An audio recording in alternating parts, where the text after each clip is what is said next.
The distress beacon had been dead for 11,000 years when Kael Drennan's salvage drone tripped over it. The drone was running a standard magnetic anomaly sweep of the Tartarus Reach, a desolate stretch of interstellar space roughly 300 light-years beyond the Confederation's outer boundary. Nothing lived in the Tartarus Reach. Nothing had ever lived there as far as anyone knew. It was a void between spiral arms, a region where stars were scattered so thinly that the night sky looked almost empty, and the nearest navigable waypoint was 2 weeks of FTL travel away. Kael had come here because the Tartarus Reach was where desperate salvagers went when the profitable sectors were picked clean, and Kael Drennan was nothing if not desperate. His ship, the Contrition, was a converted ore hauler that was older than most of its own components. The hull bore patches over patches, the engine room ran at temperatures that made the bulkheads warm to the touch, and the life support system produced air that tasted faintly of copper and recycled regret. But the contrition was paid off, which was more than Kael could say for his marriage, his business partnerships, or his reputation in the salvage trade. He had come to the Tartarus Reach because no one else would, and the drone had found something that no one else was looking for. The magnetic anomaly was faint, barely above the noise floor of the drone's sensors, and it had a periodicity that identified it as an artificial signal rather than a natural fluctuation. Kael had almost dismissed it. Artificial signals in deep space were usually debris from old satellites or navigational buoys that had drifted out of useful range, and the value of such finds rarely justified the fuel cost of recovering them. But the signal's frequency was unusual, a band that wasn't assigned to any current or historical communications standard, and Kael's curiosity, the one quality that had kept him in the salvage trade long after pragmatism should have driven him out, made him lean forward in his chair and take a closer look. The signal was not a beacon in the conventional sense. It was not broadcasting a location or an identification code or a call for help. It was broadcasting a pattern, a complex modulation of the magnetic carrier wave that repeated on a cycle of approximately 72 seconds. The pattern was not random. It had structure, and the structure was eerily familiar in a way that Kael couldn't immediately place. He ran the pattern through the Contrition's analysis software. The software couldn't identify it. He ran it through the historical communications database that he had acquired, questionably, from a Valyrian data broker 3 years ago. The database returned a partial match that made Kael's hands go still on the console. The pattern was consistent with human military identification signals from the pre-consolidation era, roughly 11 to 13,000 years before the present. The match was only 44%, which was low, but the elements that matched were specific enough to be significant. The 72-second cycle, the modulation scheme, the use of magnetic rather than electromagnetic carrier waves. These were design choices that belonged to a specific period of human military history, a period that was poorly documented and poorly understood because the civilizations that had produced it had destroyed themselves before the consolidation. Kael stared at the readout and felt something shift in his chest. The Tartarus Reach was 300 light-years beyond the Confederation's boundary. No human ship from the pre-consolidation era had the range to reach this location. The FTL drives of that period were primitive, capable of jumps of perhaps 50 light-years before needing to refuel. This signal was coming from a place that no human ship should have been able to reach. He brought the drone back on a direct intercept course and began the long, slow approach to the signal's source. It took 6 hours to reach visual range, and when the object resolved on the Contrition's forward display, Kael forgot to breathe. It was a ship, not a satellite, not a buoy, not a fragment of debris. A ship, a warship to be precise, and not a small one. The vessel was roughly 3 kilometers in length, with a hull configuration that the Contrition's computer struggled to categorize. It was not sleek or elegant. It was massive, angular, covered in weapon mounts and sensor arrays and structural reinforcements that gave it the appearance of a weapon that had been designed not to fight but to end fights. The hull was dark, almost black, and it was covered in a fine texturing that absorbed the contrition's running lights rather than reflecting them, making the ship seem like a hole in the fabric of space. The hull was damaged. Large sections of the outer plating were missing, revealing the structural framework beneath. The forward section bore the scars of impacts that had torn through multiple decks, and the engine block at the stern was dark and silent. But the signal was coming from the ship, pulsing its 72-second cycle with a steadiness that belied the damage, a heartbeat in the dark. Kael ran a full sensor sweep.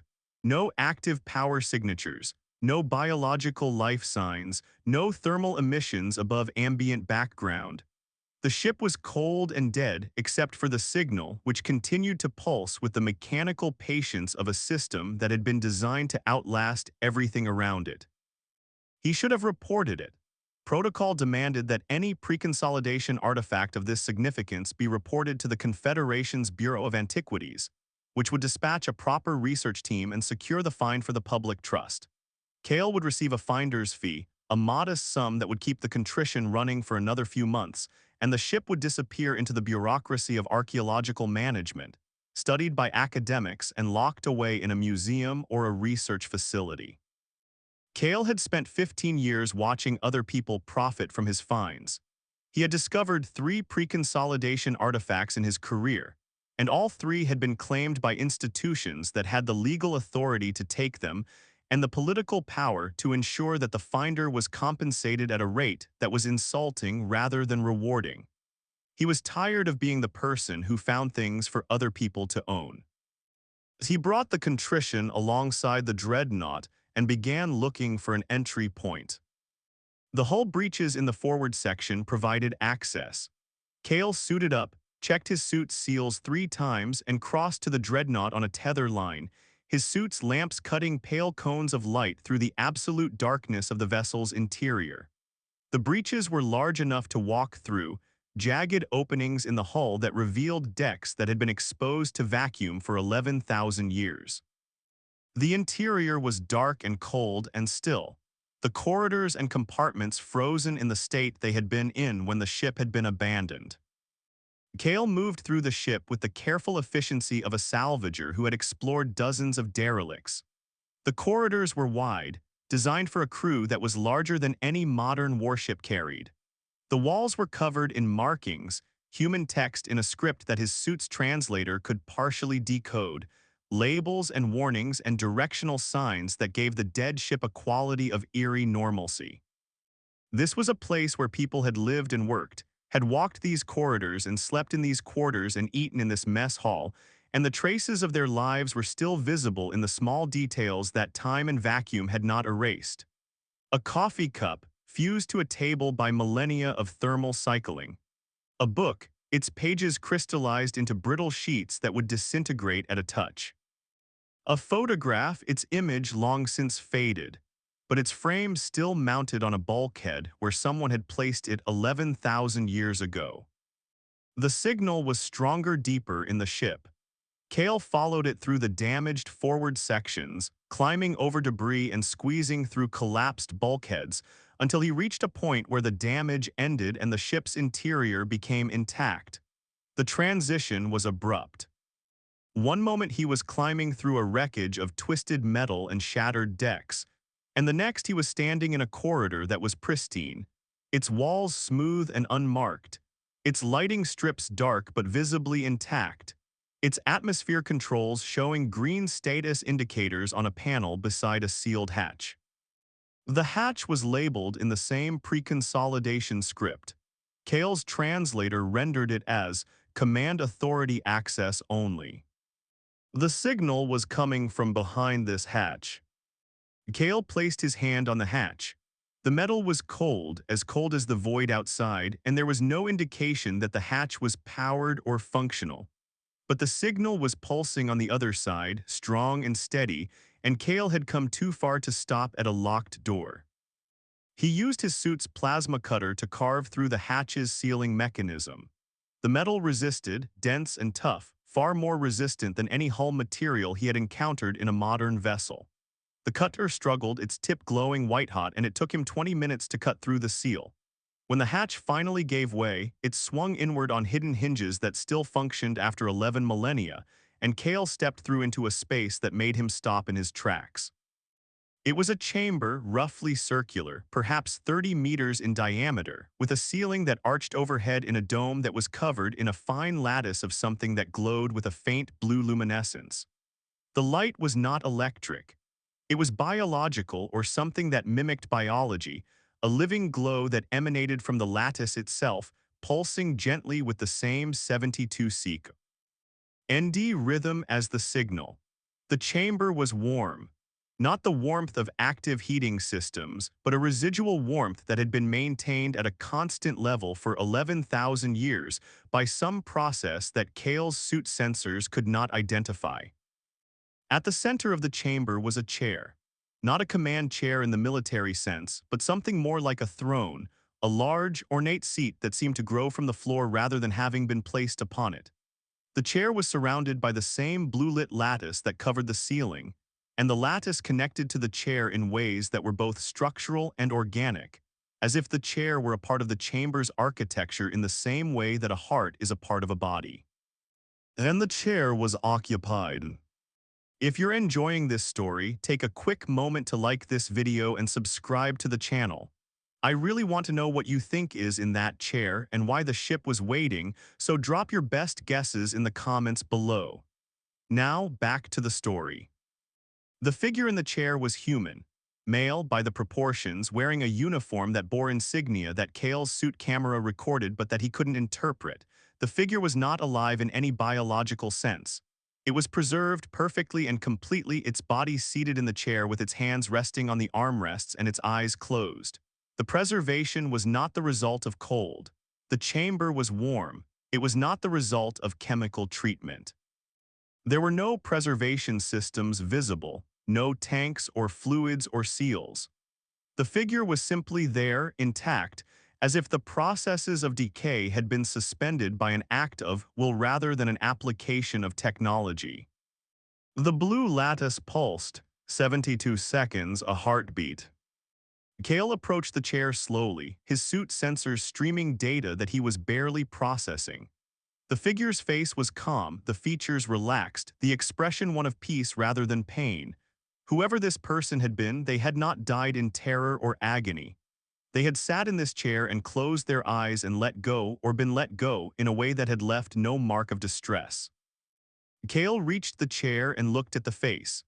It was a young face, perhaps 30 years old, with a strong jaw and dark hair that was cropped short in a military style. The uniform bore the rank insignia of a captain, and above the rank on the left breast was a name patch that Kael's translator rendered with low confidence. Captain Elian Voss. Kael placed his hand on the chair's armrest next to the captain's preserved hand. The surface was warm to the touch through his glove, and the warmth was not static. It pulsed gently in rhythm with the lattice. The whole chamber was pulsing, a single integrated system that was maintaining the captain's preservation and broadcasting the signal, and keeping the darkness at bay with a warmth that had survived 11,000 years of abandonment. A voice spoke from the chamber, not from a speaker. From the lattice, from the chair, from the air itself, a voice that was calm and clear and carried a quality of patient antiquity that made the 11 millennia of waiting feel present in every syllable. You found me. I am the intelligence that operates this vessel. I have been maintaining the signal and the captain's preservation since the ship was sealed. You are the first to respond. Kael's hand jerked away from the armrest. His suit's sensors screamed data at him, trying to locate the source of the voice and failing because the source was everywhere. Who are you? Kael asked. His voice was steadier than he felt. I am the Dreadnought. I am the systems and the structure and the processes that keep this vessel intact.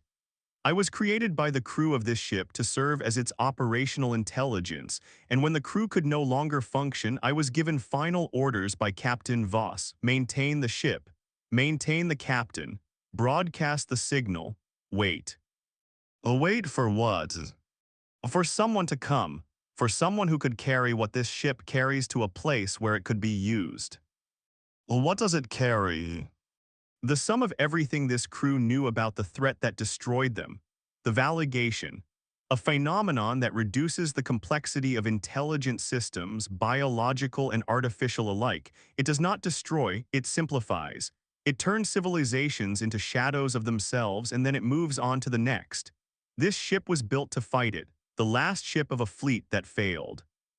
We carried what we had learned to this location, as far from human space as we could reach, and we sealed the ship and waited for someone to find us and take the knowledge home. Kael looked at the captain's preserved face. He stayed, he could have left. He chose to stay. The preservation requires a human neural pattern as an anchor. Without it, the system degrades over centuries. With it, the system can maintain itself indefinitely. Captain Voss provided the anchor. He sat in this chair and allowed me to integrate his neural patterns into the preservation lattice, not as an active intelligence but as a reference point, a fixed coordinate that the system could use to maintain its own stability. He is not conscious. He has not been conscious for 11,000 years, but he is present, and his presence is what has kept me alive. Kael stood in the blue-lit chamber and absorbed what he was being told. A threat that simplified civilizations. A fleet that had fought it and lost. A ship that had fled to the edge of the galaxy and sealed itself in the dark, waiting for someone to find it and carry its knowledge home. "Why me?" he asked. "The signal has been broadcasting for 11,000 years. Anyone could have found it." The signal was designed to be difficult to detect. It uses a magnetic carrier on a frequency that modern sensor systems don't monitor. Your drone detected it because it was running a magnetic anomaly sweep, not a communications scan. Most salvagers don't use magnetic sweeps in deep space. There's nothing magnetic out here. You used one because you were being thorough in a way that most people aren't. That's not a reason, that's a coincidence. Is it? You have been a salvager for 15 years. You have made 3 significant pre-consolidation discoveries. Each time the institution that claimed your find compensated you at a rate that was less than the find's value. Each time you continued salvaging despite the injustice. You are here in the Tartarus Reach because you would rather search empty space on your own terms than work within a system that takes from you. That is not coincidence. That is character. And character is what I was designed to look for. Kael was quiet for a long time. The lattice pulsed. The captain's face was calm. The voice waited with a patience that was almost physical, a weight in the air that pressed gently but persistently, asking for a response. "I'm not a soldier," Kael said. "I'm not a scientist or a politician or a leader. I'm a salvager. I find things and I sell them. That's what I do." "You found this thing. Are you going to sell it?" The question was simple and direct, and it cut through the layers of self-deprecation that Kael had built around his self-image like armor. He looked at the captain's face, at the young man who had sat in this chair and given his consciousness to a machine so that a warning could survive the dark, and he thought about the institutions that would claim this ship if he reported it. The Bureau of Antiquities would lock it away. The military would classify it. The politicians would argue about it until the threat it described caught up with them.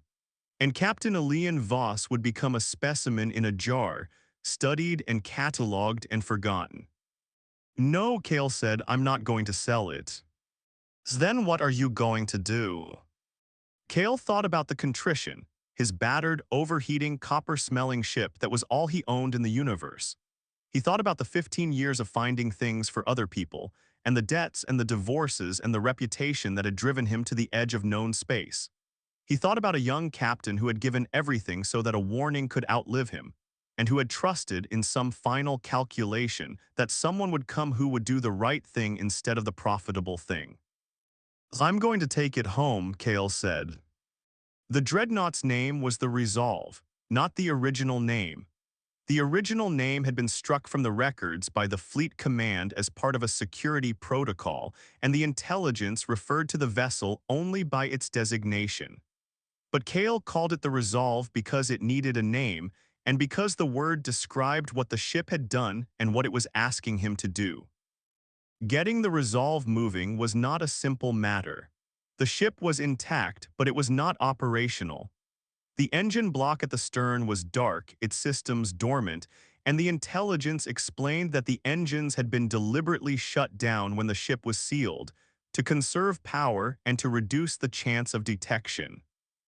The power source that maintained the chamber and the signal was separate from the main engines. A self-contained system that drew energy from the quantum vacuum through processes that the intelligence described, but that Kael's engineering knowledge was not sufficient to fully understand. Restarting the engines required power, and the quantum vacuum system could not provide enough to initialize the main reactor. Kael needed an external power source. He needed the contrition. It took 4 days to rig a power transfer from the contrition's reactor to the Resolve's engine block.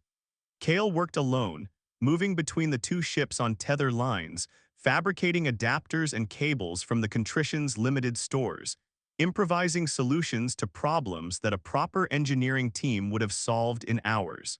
He slept in the Resolve's captain's quarters, a small cabin that had been cleaned and preserved along with the rest of the intact section, and he ate the contrition's dwindling food supplies. And he worked until his hands were raw and his back was screaming, and the power transfer was complete. The intelligence walked him through the engine initialization sequence with a patience that Kael found both reassuring and slightly unnerving. The steps were complex, involving the sequential activation of systems that had been dormant for 11 millennia, and the intelligence explained each one with a thoroughness that suggested it had been preparing this tutorial for a very long time. When the main reactor ignited, the Resolve shuddered. Not violently, but with a deep, resonant vibration that Kael felt in his bones, a sensation of immense power coming alive after an impossibly long sleep. The lights came on throughout the intact sections of the ship, the same blue lattice glow that illuminated the chamber, and the weapon systems ran through an automated diagnostic that Kael's sensors detected as a wave of energy moving through the ship's superstructure. The Resolve was waking up. The engines require fuel, the intelligence said. The reactor is at minimum power. To reach human space, we need hydrogen. There is a depot approximately 3 light-years from our current position, a pre-consolidation refueling station that may still have reserves. I have not been able to verify its status. My sensors were deactivated when the ship was sealed. We will need to travel there to determine whether the depot is intact. Kael brought the contrition aboard the Resolve, docking the small salvage vessel in the Dreadnought's hangar bay, which was large enough to hold a dozen ships the contrition's size. The Resolve's hangar was empty, its complement of smaller craft having been removed or destroyed before the ship was sealed, and the contrition looked absurdly small sitting on the vast deck, like a rowboat in a cathedral. The Resolve moved, not fast, not with the terrible speed that its engines were capable of, but with a careful, measured acceleration that spoke of systems being coaxed back to life after an eternity of silence.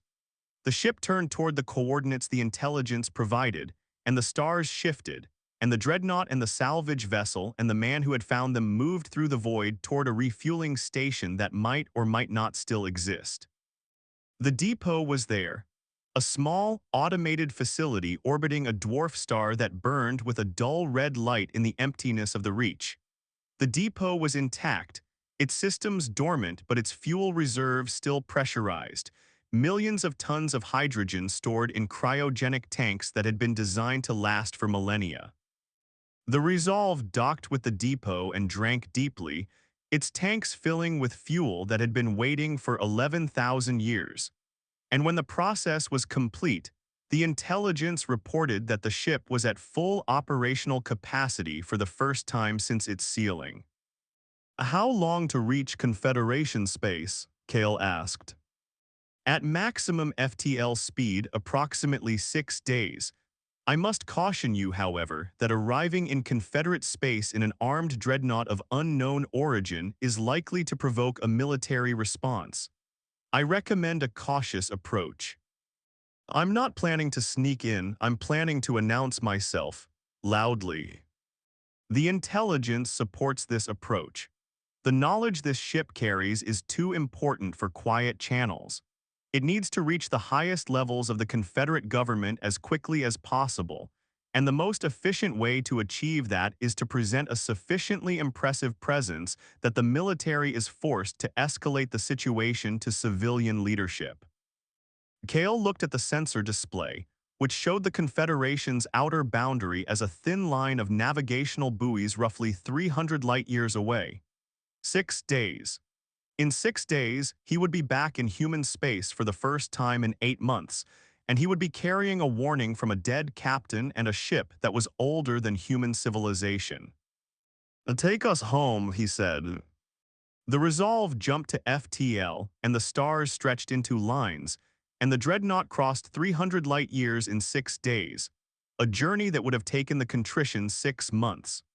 The ship emerged from FTL at the edge of the Confederation's patrol zone, and the intelligence immediately detected a Confederate patrol vessel on an intercept course. The patrol ship was a corvette, fast and well-armed by Confederate standards but utterly insignificant compared to the Resolve, which could have destroyed it with a single weapon discharge without breaking stride.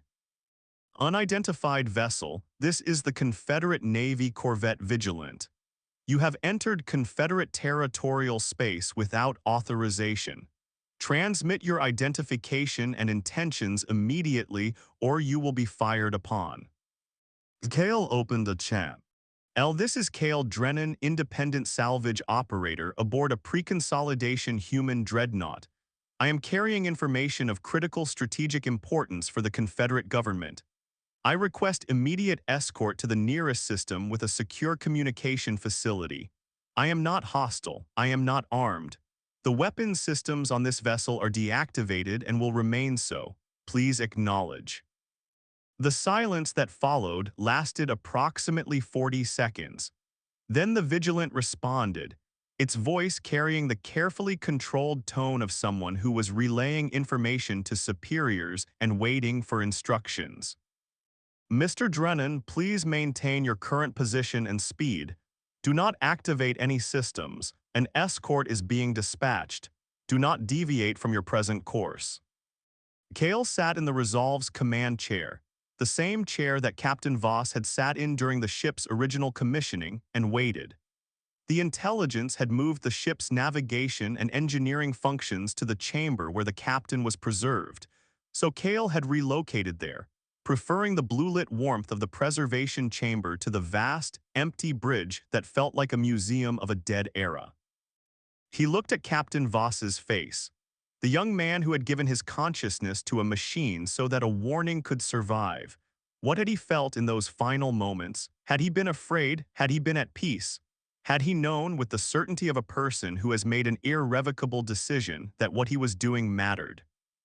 "You're wondering about him," the intelligence said. "Oh, yes." He was afraid not of dying, of being forgotten. He said that the worst thing about the Valagation was not that it destroyed civilizations, but that it made them forgettable. The civilizations it touched didn't leave ruins. They left nothing because the thing didn't destroy the physical structures. It destroyed the minds that had built them, and without minds to remember, the structures became meaningless. He was afraid that the same thing would happen to the warning. That it would survive but be forgotten, a signal in the dark that no one heard. "I heard it." "You did, and that is why I was waiting for you, not because you are special in the way that heroes are special. Because you are the kind of person who listens to the dark. Most people don't. Most people fill the dark with noise and light and activity, and they never hear the things that are hidden in it. You listen, that's rare, and it's enough." The escort arrived 4 hours later. 3 cruisers and a flight of patrol craft, arranged in a defensive formation around the Resolve that was clearly designed to destroy the Dreadnought if it made any hostile move. The formation's commander, an admiral whose name Kael didn't catch, demanded a full briefing, and Kael gave one, speaking for over an hour as the intelligence provided supporting data from the ship's archives. The admiral listened without interrupting. her face growing progressively more still as the scope of what Kael was describing became clear. When he finished, the Admiral was quiet for 30 seconds. Then she said, "I am contacting the Joint Chiefs. Do not move, do not activate any systems, do not communicate with anyone except through me. Is that understood?" Understood." The Joint Chiefs responded in 2 hours. They didn't send a message. They came. A task force of 20 warships, including 2 carriers, arrived in the system and took up positions around the Resolve with a precision that was both impressive and slightly menacing. A delegation of senior officers and civilian officials transferred to the Dreadnought, their shuttle docking in the hangar bay next to the Contrition, which looked even smaller now, nestled between the Dreadnought's vast landing gear struts like a toy in a warehouse. Kael met them in the preservation chamber. He had asked the intelligence to keep the chamber as it was, with the captain's body in the chair and the lattice glowing, because he wanted the delegation to see what they were dealing with before they started making decisions. The chamber had an impact. The delegate stood in the blue-lit space and looked at the preserved captain and the ancient technology that surrounded him, and their expressions shifted from skepticism to awe to something that was not quite fear but was adjacent to it. Kael told the story again. The intelligence provided data. The delegates asked questions, sharp and precise, and Kael and the intelligence answered them. The briefing lasted 4 hours, and at the end of it, the senior delegate, a woman named Director Asha Okonkwo from the Confederate Bureau of Strategic Analysis, looked at Kael with an expression that he couldn't quite read. "Mr. Drennan, you could have reported this finding through normal channels and claimed a finder's fee. You chose not to. Why?"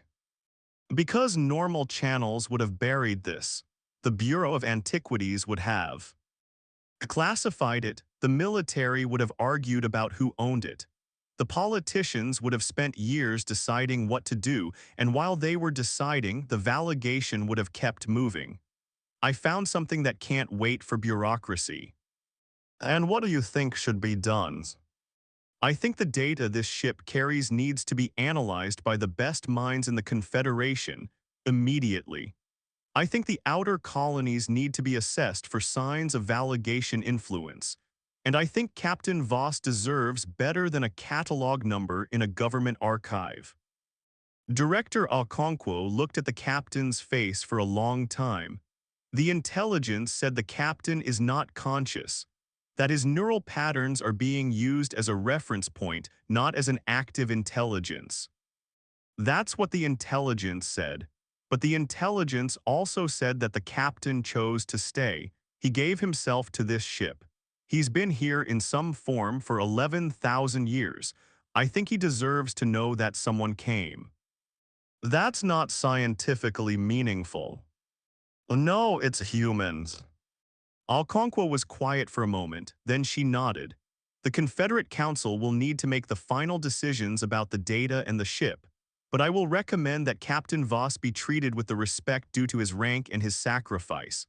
And I will recommend that you, Mr. Drennan, be included in the process as a consultant. You found this ship. You brought it home. That should count for something.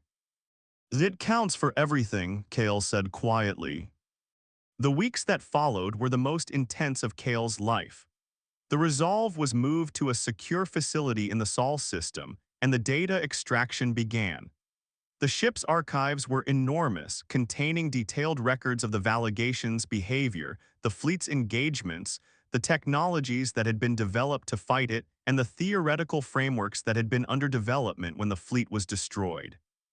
The data was encrypted in layers that took the Confederation's best cryptographers days to penetrate. But when they did, what they found was staggering. The Valagation was real. The intelligence's description was confirmed by the data, and the data added details that made the threat even more alarming than the intelligence's summary had suggested. The Valagation had been active in the galaxy for at least 50,000 years, moving through the spiral arms like a slow tide, reducing civilizations that rose in its path to pre-technological states. It had been responsible for the disappearance of at least 7 known civilizations, and possibly many more that had been so thoroughly erased that no trace of their existence remained. And it was approaching Confederation space. The data included projections based on the Valagation's observed movement patterns that placed its leading edge within 500 light-years of the Confederation's outer boundary.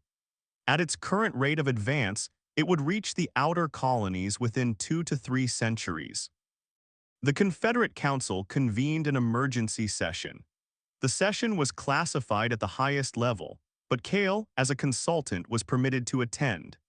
He sat in the gallery of the council chamber, a vast space in the Confederation's capital building on Earth, and watched as the leaders of a dozen species debated the implications of the Resolve's data with a mixture of urgency and paralysis that was depressingly predictable. Some argued for immediate military preparation. Others argued for diplomatic outreach to the Valagation, a proposal that the data made clear was futile. Some wanted to keep the information secret to avoid panic. Others wanted to make it public to galvanize a response. The debate went in circles, and Kael sat in the gallery and felt the same frustration that had driven him to the Tartarus Reach in the first place. The sense that the systems designed to solve problems were more interested in managing the perception of problems than in actually solving them. On the third day of the session, Kael was called to testify. He stood before the council and told them what he had told Director Okonkwo, but this time he added something that he had been thinking about since the moment he had first sat in the Resolve's command chair. "You're asking the wrong question," he said. "You're asking what to do about the Valagation. The data from the Resolve tells you what to do about the Valagation. The technologies are there. The strategies are there. The question you should be asking is why a single salvager in a broken-down ship was the one who found this data and not the combined intelligence apparatus of the Confederation." The chamber was quiet. The Resolve was broadcasting a signal for 11,000 years, Kael continued. It was hiding in the one place in the galaxy where no one was looking, using a frequency that no one was monitoring, and it was found by accident. If I hadn't been running a magnetic sweep on that particular day in that particular place, the signal would still be broadcasting and you would still be ignorant. That's not a coincidence, that's a failure. A failure of curiosity, of thoroughness, of the willingness to look in the places where no one expects to find anything. The Valagation hides in the spaces that no one watches. If we're going to fight it, we need to start watching those spaces. All of them, not just the spaces near our borders. The spaces between the stars, the spaces at the edge of the galaxy, the spaces where no one goes because there's nothing there. Because that's where the Valagation lives, and that's where we need to be. He sat down. The chamber was very quiet. 3 weeks later, the council voted to establish the Frontier Watch, a deep space monitoring network designed to detect the Valagation's approach and provide early warning to the Confederation. The network would be built using technologies derived from the Resolve's archives, and it would be operated by a multi-species crew drawn from the Confederation's military and scientific communities. Kael was offered a position in the Watch's command structure, a position that carried a rank equivalent to Commodore and a salary that was more than he had earned in his entire salvage career. Well, he accepted. The Resolve was not decommissioned. It was refitted, its damaged sections repaired using the fabrication technology from its own archives, and assigned to the Frontier Watch as the command vessel. The intelligence was upgraded and integrated with the Watch's communication network, and the ship was given a new commission, a new crew, and a new purpose that was not so different from its original one. Captain Voss remained in the preservation chamber. The council had debated whether to attempt his revival, and the medical consensus was that the preservation was too deep and too integrated with the ship systems to be safely reversed. Voss would remain as he was, a reference point and anchor, a presence that held the ship together in ways that went beyond engineering. But Kael made one request. He asked the intelligence to keep the chamber accessible, and he visited it every day. He would sit in the blue-lit space and look at the captain's face and talk to him, not because he expected a response, but because he had promised, in a moment that the intelligence had not recorded and that no one else knew about, that he would not let Voss be forgotten. He told Voss about the watch, about the network of monitoring stations that was being built across the frontier, each one equipped with sensors derived from the Resolve's technology, each one listening to the dark for the first whisper of the Valagation's approach. He told Voss about the crew that had been assigned to the ship, young officers from a dozen species who were learning to operate technology that was millennia beyond their training, and who were doing it with a determination that Voss would have recognized and respected. He told Voss about the debates in the council, the political maneuvering, the funding battles, the slow and frustrating process of turning a warning into a response. And he told Voss about the outer colonies. The Watch's first survey of the Confederation's frontier had confirmed the intelligence's analysis. The outer colonies showed signs of Valagation influence, a subtle but measurable reduction in cognitive complexity that had been attributed to distance and isolation, but that was in fact the first faint touch of the thing that was coming for them. The colonies were not yet critically affected. With the technologies from the Resolve's archives, countermeasures could be deployed that would push back the influence and restore the colony's full cognitive potential. The process would take years, but it was possible. "They're going to be okay," Kael said to the silent captain. "Not because the bureaucracy suddenly became efficient, because the people on the ground, the ones who are actually doing the work, are good at what they do. The Watch's engineers figured out how to miniaturize the countermeasure technology in 3 weeks. The medical teams developed a diagnostic protocol that can detect Valagation influence in individual colonists. The outer colony governors are cooperating, not because the council told them to, but because their own people are telling them something is wrong and they're finally listening. It's messy and it's slow and it's not what anyone would call efficient, but it's working." The lattice pulsed, 72 seconds, a heartbeat that had been beating for 11,000 years, steady and patient, holding a captain in the dark until someone came. "I found you," Kael said quietly. "I don't know why it was me. I don't know if I was the right person or just the first person. But I found you and I brought you home and the warning is being heard. That's what you wanted. That's what you gave everything for. And I need you to know that it wasn't a tea for nothing." He stood up and placed his hand on the chair's armrest next to the captain's preserved hand. The surface was warm, pulsing gently, alive in a way that went beyond biology. "Thank you for waiting," Kael said. He left the chamber and went to the bridge, where the Resolve's new crew was preparing for the Watch's first operational patrol.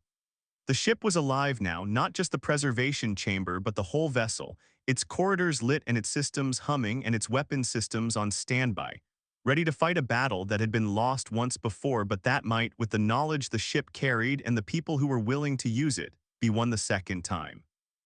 Kael took the command chair, not as captain.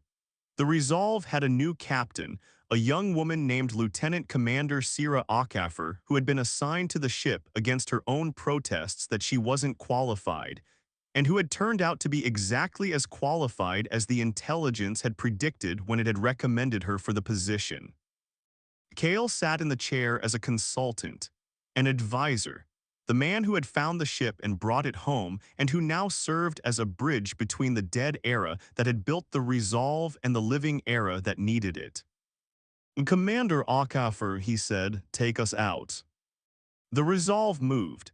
Its engines burned with a power that had been sleeping for 11,000 years, and the ship slid forward into the void, past the stations and ships of the Confederation's fleet, past the navigational buoys that marked the boundary of known space, and into the frontier, the dark and empty spaces between the stars where the Valagation waited and where the Watch would meet it.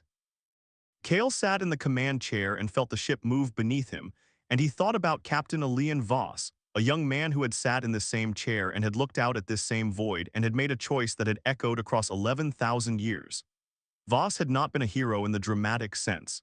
He had been a person who had been given an impossible task and had done it, not because he was certain of success, but because the alternative was to do nothing, and doing nothing was not something he could accept.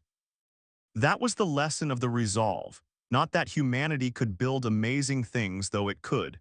Not that a single person could change the course of history, though they could. The lesson was that waiting was not the same as doing nothing. Waiting was an act of will, a choice to remain present and patient and ready in the face of an uncertainty that might last forever. Voss had waited. The intelligence had waited. The ship had waited.